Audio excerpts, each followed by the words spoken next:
네, 오늘 저희는 이우경 정신건강의학과 전문의의 책이죠. 인정, 종속, 희생의 덫. 여기서 아주 핵심적인 내용들만 뽑아서 좀 깊이 들여다보려고 합니다. 네, 이게 우리 관계 속에 숨어 있는 때로는 우리 자신도 잘 모르는 그런 심리적인 덫에 대한 이야기죠. 맞아요. 특히 인정, 종속, 희생 이 세 가지 키워드인데요. 혹시 뭐 이런 생각들, 남들한테 꼭 인정받아야 하는데 아니면 내 생각보다는 다른 사람 뜻 따르는 게 편해. 또 나보다는 남을 먼저 챙겨야지 하는 생각들 좀 익숙하신가요? 아마 많은 분들이 공감하실 것 같아요. 네, 오늘 바로 이 세 가지 덫이 도대체 뭐고 또 왜 생겨나고 우리 삶에는 어떤 영향을 미치는지 한번 제대로 파헤쳐 보겠습니다. 준비되셨다면 바로 시작할까요? 자, 첫 번째는 인정의 덫입니다. 네, 인정의 덫. 핵심은 그거죠. 다른 사람의 인정을 받아야만 내 가치가 있다. 이런 믿음. 맞습니다. 그 믿음이 너무 강한 거죠. 이걸 근데 어떻게 넘어서야 할까요? 결국은요, 그 타인에게서 이렇게 빌려오는 인정 말고요. 내 안에서 발견하는 단단한 자부심을 키우는 게 중요합니다. 자부심이요? 네. 그러니까 타인의 시선이 아니라 나의 가치관, 나의 신념, 여기에 좀 더 집중하는 거죠. 아, 이게 근데 말처럼 쉽진 않을 것 같은데요. 그렇죠. 쉽지 않죠. 그래서 책에 나온 그 송희 씨 사례를 보면 좀 더 와닿으실 거예요. 네, 맞아요. 송희 씨, 30대 초반 커리어 우먼인데 뭐 남들이 보기엔 정말 번듯한 배경을 가졌잖아요. 명문대 나오고 대기업 다니고. 네. 근데 정작 본인은 깊은 우울감, 허무함 이런 걸 느꼈던 거죠. 상담을 해보니까 자기가 진짜 원하는 게 뭔지는 생각해 본 적도 없고 오로지 부모님, 교수님, 뭐 직장 상사 이런 타인의 인정을 받으려고만 살아왔다는 걸 깨달은 거예요. 네. 특히 그 어릴 때 경험이 크더라고요. 공부 잘하는 언니랑 계속 비교당하면서 부모님께 인정받고 싶다. 이 갈망이 아주 강하게 남아 있었던 거죠. 아, 비교, 그게 참... 그렇죠. 이 인정의 덫에 빠지게 되면요.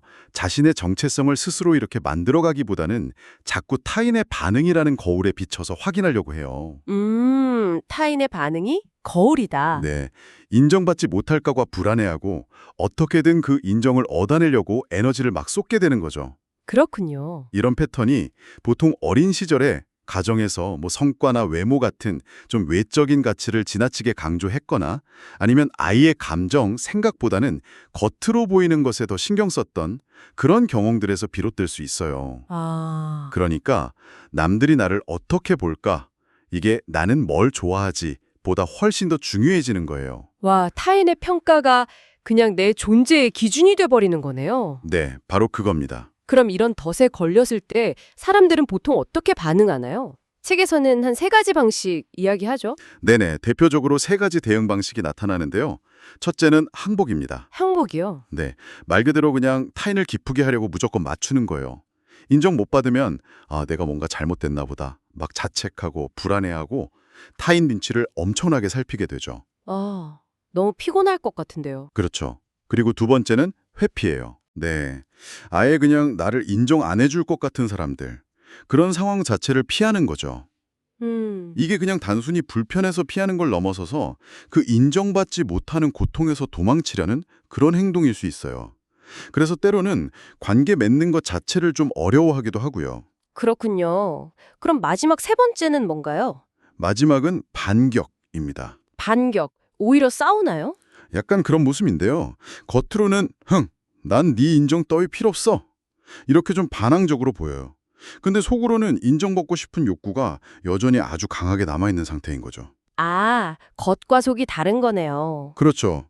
인정받고 싶은 마음 때문에 오히려 정반대로 행동하는 좀 모순적인 모습이에요. 심하면 약간 자기 파괴적인 행동으로 나타나기도 하고요. 와, 항복, 회피, 반격. 이게 어떤 방식이든 결국은 그 타인의 인정이라는 외부 요인에 내가 계속 휘둘리고 있다는 점은 똑같네요. 맞습니다.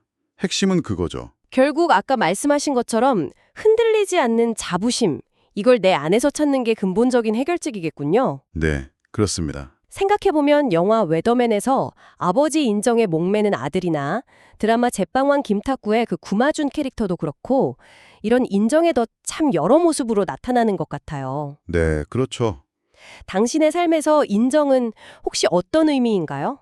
한번 생각해 보셔도 좋을 것 같습니다. 자, 그럼 이제 두 번째 덫으로 넘어가 볼까요? 종속의 덫입니다. 네, 종속의 덫. 이 덫의 핵심은 그거죠.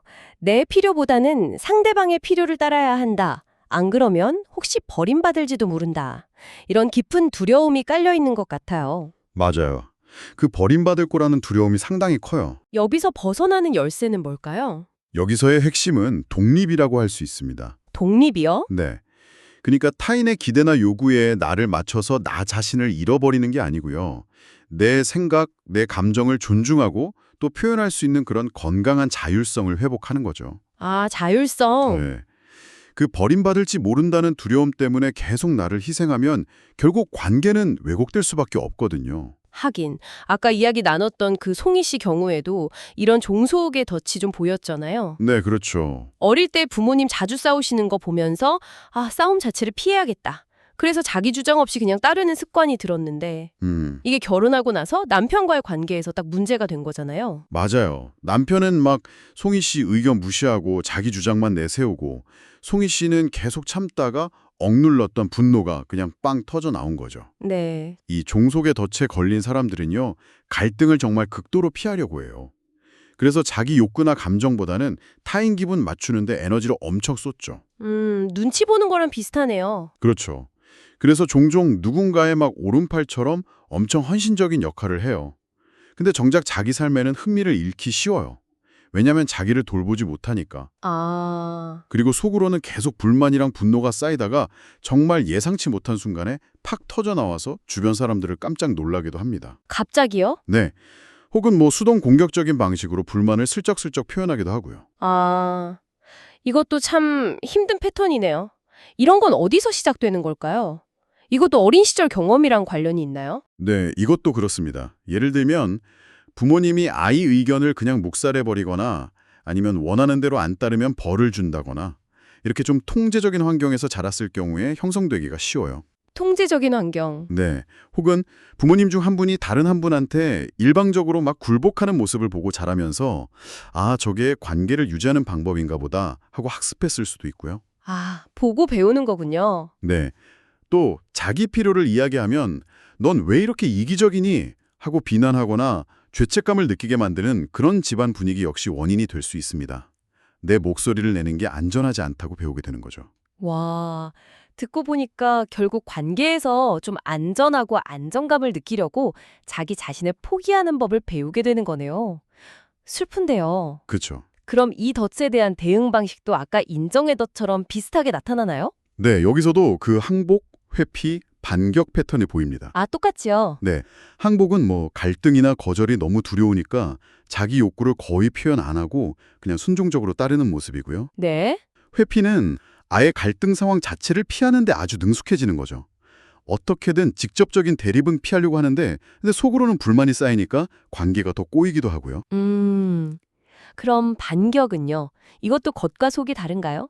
반격은 조금 복잡해요. 자기 욕구를 챙겨야 한다는 생각은 있어요. 있는데 그걸 표현하는 방식이 좀 서툴고 강압적일 수 있다는 거죠. 아, 강압적이요. 네. 어쩌면 버림받을지도 모른다는 그 밑바닥의 불안감 때문에 오히려 자기를 지키려는 방어적인 태도가 좀 공격적으로 나타나는 거예요. 내 것부터 챙겨야 해. 이런 식으로요. 아, 이것도 결국 어떤 방식이든 건강한 관계를 맺기는 참 어렵게 만드는군요. 그렇죠. 악순환이 반복되기 쉽죠. 그럼 아까 말씀하신 독립을 향해 나아가려면 역시 내 필요를 주장하는 게 이기적인 게 아니고 그건 나의 당연한 권리다. 이걸 스스로 인정하는 것부터 시작해야겠네요. 네, 맞습니다. 그게 첫걸음이죠. 영화 프라이드 그린 토마토 보면 그 순종적이던 에볼린이 갑자기 막 분노 폭발시키는 장면 있잖아요. 아, 네네, 기억나요. 그리고 시트콤 하이킥, 짧은 다리의 역습에서 그 박하선 선생님 캐릭터 맨날 거절 못하고 아, 네, 맞아요. 그런 모습들이 좀 떠오르기도 하네요. 당신은 없이 어떨 때 이건 좀 갈등 피하고 싶다 해서 목소리를 낮추게 되나요? 자, 이제 마지막 덫입니다. 희생의 덫. 네, 희생의 덫. 이건 나보다 남을 먼저 챙겨야 한다. 소중한 사람들이 고통받는 걸 볼 수가 없다. 이런 아주 강한 책임감이나 의무감하고 연결되는 것 같아요. 네, 맞아요. 책임감이 아주 강하죠. 근데 이게 왜 덫이 될 수 있는 걸까요? 좋은 마음 아닌가요? 어떻게 보면? 물론 타인에 대한 깊은 공감 능력이 이 덫의 핵심에 있어요. 근데 문제는 그 공감이 자기 자신에게는 잘 향하지 않는다는 점이죠. 아, 나한테는 공감을 못 하는군요. 네, 그래서 해결책은 바로 그 균형을 찾는 겁니다. 즉 타인을 돌보는 것과 나 자신을 돌보는 것 사이에서 건강한 기쁨을 발견하는 거예요. 기쁨이요? 네, 이 균형을 찾을 때 그 희생이 정말 의미 있는 공헌으로 승화될 수 있는 거죠. 아, 공헌. 책에 나오는 그 성훈 씨 사례가 딱 그런 경우 같아요. 월상 구면 자기 형편도 빠듯한데 그냥 못 지나치고 막 돕잖아요. 그렇죠. 가진 거 다 내주고. 물론 그 마음 자체는 정말 좋은데 가족들은 막 생활고에 시달리고 불만을 느끼고. 네, 근데 성훈 씨는 평생 봉사하며 사신 부모님 밑에서 자라서 남 돕는 게 너무 당연하다고 여기는 거예요. 그 과정에서 정작 자기 자신 그리고 가족의 필요는 계속 외면되고 있었던 거고요. 맞습니다. 이 희생의 덫에 빠진 사람들은요, 정말 진심으로 타인 고통에 공감하고 돕고자 해요. 때로는 다른 사람 불편할까 봐 차라리 내가 고통받는 걸 선택하기도 하고요. 와, 이게 단순한 회피가 아니라 말씀하신 것처럼 아주 강한 책임감 때문인 경우가 많아요. 네. 하지만 자신의 욕구를 계속해서 무시하면 결국엔 뭘까요? 허탈감, 우울증, 심하면 번아웃이나 신경쇠약까지 올 수 있습니다. 아, 결국 지치는 거네요. 그렇죠. 베푸는 행위 자체는 숭고할 수 있지만 나를 돌보지 않는 희생은 지속 가능하지가 않죠. 이런 강한 책임감은 그럼 어떤 환경에서 주로 만들어지는 걸까요? 그냥 뭐 착한 성격하고는 좀 다른 건가요? 물론 기본적으로 선한 마음이 바탕이 되겠죠. 근데 이걸 덫이라고 부르는 이유는 그게 어떤 자율적인 선택이라기보다는 좀 강박적인 패턴에 가깝기 때문이에요. 아, 강박적인 패턴? 네. 예를 들면 어린 시절에 부모님이 없었거나 아니면 아프셔서 일찍부터 막 어른 역할, 가장 역할을 해야 했던 경우 네. 혹은 뭐 간호사나 사회복지사, 목회자처럼 아주 헌신적인 직업을 가진 부모님을 보면서 그 희생을 내면화한 경우도 있고요. 아, 보고 배운 희생이군요. 그렇죠. 타인을 돌보는 게 그냥 나의 주된 역할이자 거의 정체성이 되어버리는 거예요. 그러다 보니 내 필요를 챙기는 것에는 오히려 죄책감을 느끼게 되고요. 자신을 돌볼 겨를도 없이 또 돌보면 안 될 것 같이 느껴지는 그런 경험이 굳어진 거군요. 네. 그럼 이 덫의 대응 방식은 또 어떻게 나타날까요? 이것도 세 가지인가요? 네, 역시 항복, 회피, 반격 패턴이 있습니다. 아, 여기서도요? 네. 항복은 타인을 도우려는 욕구가 너무너무 강해서 모든 일을 그냥 다 도맡아 하는 거예요. 네, 슈퍼맨처럼. 그렇죠. 근데 결국엔 나만 맨날 주기만 하고 받지는 못하네 이런 생각에 지치고 속으로 분노하게 되죠. 상대방도 점점 그 희생을 당연하게 여기게 되고요. 아, 회피는 반대로 받는 걸 굉장히 불편해해요. 주는 것에서만 편안함을 느끼는 경우죠. 받는 걸 불편해한다고요? 네. 그래서 막 자기 생일 파티 같은 거 부담스러워하고 선물 필요 없다고 말하고 이렇게 자신에게 관심이 쏠리는 상황 자체를 피하려고 해요. 근데 이게 자칫 잘못하면 감사할 줄 모르는 사람, 좀 이기적인 사람으로 오해받을 수도 있어요. 아, 그럴 수 있겠네요. 그럼 반격은 어떤 모습인가요? 반격은 이제 자기가 일방적으로 베풀기만 했다는 생각에 약간 배신감을 느끼는 거예요. 그래서 이제 더 이상 안 해. 이렇게 확 돌아서는 태도죠. 아, 폭발하는 거네요. 네. 이용당했다고 느끼면서 이전과는 정반대로 아주 자기중심적이 되거나 아예 관계를 딱 끊어버리기도 합니다. 와, 희생이 분노로 바뀌는 순간이네요. 정말 극단적이네요. 그렇죠. 결국 이 덫에서도 핵심은 역시 균형이네요. 나 자신에게도 좀 공감해주고 내 필요를 채우는 것에 죄책감을 느끼지 않는 연습. 이게 꼭 필요하겠어요. 네, 맞습니다. 자신의 강점인 그 공감 능력을 자기 자신에게도 적용하는 거죠. 영화 아멜리에 보면 주인공이 남들 도우면서 막 기쁨을 찾잖아요. 그런 모습도 있지만 슈퍼맨이었던 사나이처럼 자신은 전혀 돌보지 않는 희생은 좀 위태로워 보이기도 하고요. 네, 그렇죠. 그 차이죠. 당신은 자신과 타인을 돌보는 것 사이에서 어떻게 건강한 기쁨을 찾아가고 있나요? 이것도 한번 질문해 볼 만하네요. 자, 오늘 우리는 인정, 종속, 희생의 덫이라는 책을 통해서 우리 안에 어쩌면 있을지도 모를 세 가지 심리적 덫을 쭉 살펴봤습니다. 네. 타인의 인정에 목매는 모습, 또 갈등을 피하려고 나를 지우는 모습, 그리고 나를 돌보지 않고 남만 챙기려는 모습까지요. 맞아요. 어쩌면 당신 안에도 이런 그림자들이 조금씩은 있지 않을까요? 아마 완전히 자유로운 사람은 드물 거예요. 그렇죠.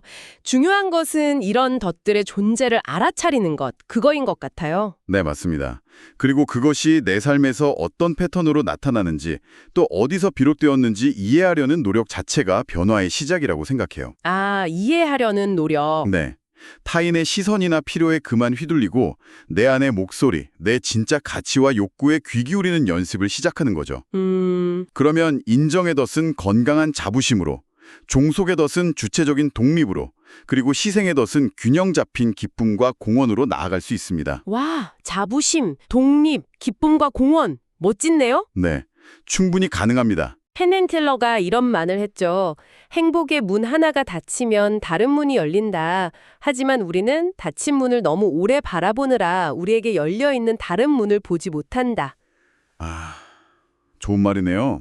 네, 오늘 저희가 나눈 이야기들이 혹시 당신이 너무 오랫동안 응시하고 있던 그 닫힌 문에서 잠시 고개를 돌려서 이미 활짝 열려있는 새로운 가능성을 발견하는 그런 계기가 되었으면 좋겠습니다. 네, 그랬으면 좋겠네요.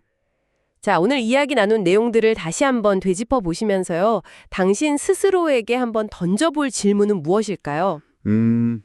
당신의 삶에서 이 세 가지 덫, 인정, 종속, 희생, 이게 과연 어떤 모습으로 나타나고 있는지, 그리고 그 덫에서 벗어나기 위해서 내가 내디딜 수 있는 아주 작은 첫걸음은 무엇일지 한번 생각해 보는 시간을 가져보시면 어떨까 싶습니다. 네, 아주 좋은 질문인 것 같습니다. 저희는 다음에 또 깊이 있는 이야기로 찾아뵙겠습니다. 감사합니다. 감사합니다.